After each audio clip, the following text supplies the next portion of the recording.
So, I hear you want to learn how to wacky rig. Well, I'll teach you. So stick around, you don't want to miss it. What is up, YouTube fam? TGB Fishing Outdoors, coming back with another video. And I know you might be thinking, Tyler, you just sat here in the last video.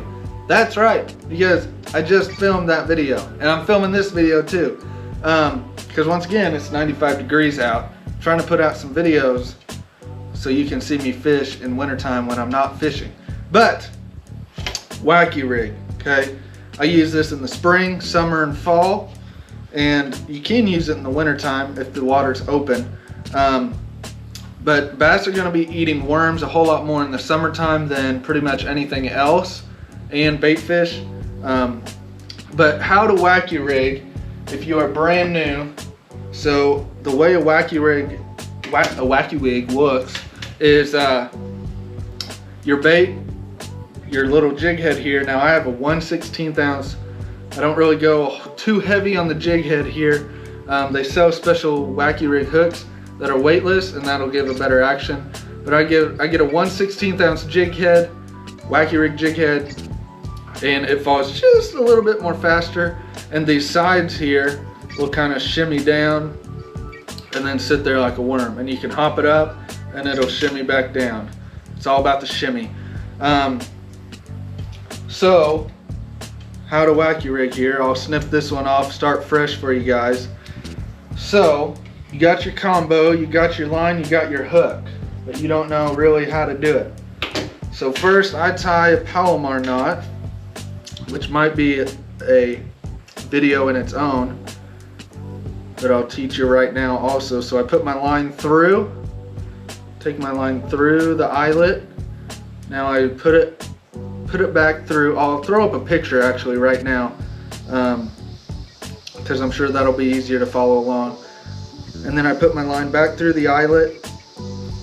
So I have a loop on one end and my tag in and main line on the other. And then I'm going to, if you twist them, it will get less, it won't be as strong. It's still gonna be the strongest fishing knot that I use. But you're gonna cross that line, so you're gonna make a little loop here once you cross it, and then you're gonna go back through with your loop and down. So there's that. So you got kind of a knot here, and then you're gonna go down and spread that open. Take that all the way through your hook, run it up,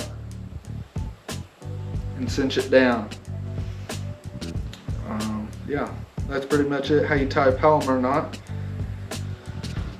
And then snip your tag end. Some people leave their tag end super short, some of them leave it really long. I like to leave it probably 1/4 inch. That's what I'll say, 1/4 inch. So then I will take my worm, my Senko, and if you don't have one of these tools, go out and buy one. It's like $5 from Bass Pro Shops. I have another one and I lost it, so I got this one. This one's plastic.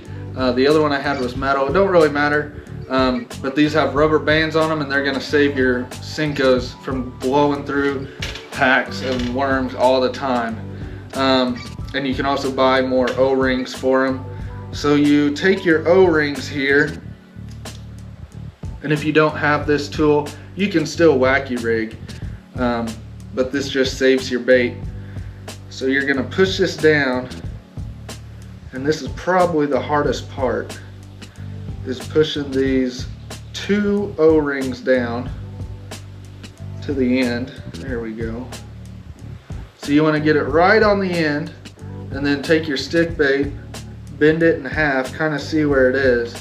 Put your finger there, shove your worm in, and try to slide this off with one hand. If not, you can kind of use 2 hands and hold it at the same time. And that is pretty close to perfect. You can kind of slide it down a little bit. Also, I just realized this, if you cross them in the beginning, cross your O-rings in the beginning, it makes it a whole lot easier when you put it on. Because I've tried to put one O-ring on and then cross it the next time. That's a little difficult. But now, once you have crossed your O-rings, you'll have kind of a crisscross here, okay? And so then you'll take your hook and go right through, right underneath those O-rings, somewhat through the bait, but not a whole lot. And then it'll pop out the other side just like that. So that'll save your bait a whole lot of time. And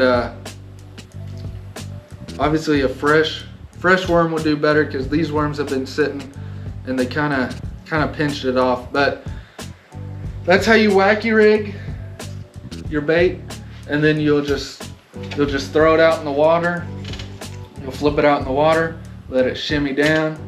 And if it doesn't happen on the first time, let it sit there for a little bit and then pull it back up and let it shimmy back down again. It's a very finesse situation, but once again, it can be used pretty much all year round.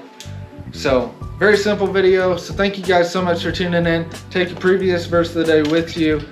Be sure to be subscribed if you're new. Trying to hit 500 subscribers before the end of Halloween. If I do, I'll be giving away a Mystery Tackle Box Juggernaut box. And 1,000 subscribers before the end of the year, I'll be giving away 2 Juggernaut boxes and 2 casting rods and 1 spinning combo to 3 lucky winners. So, thank you guys, and I'll catch you guys on the water.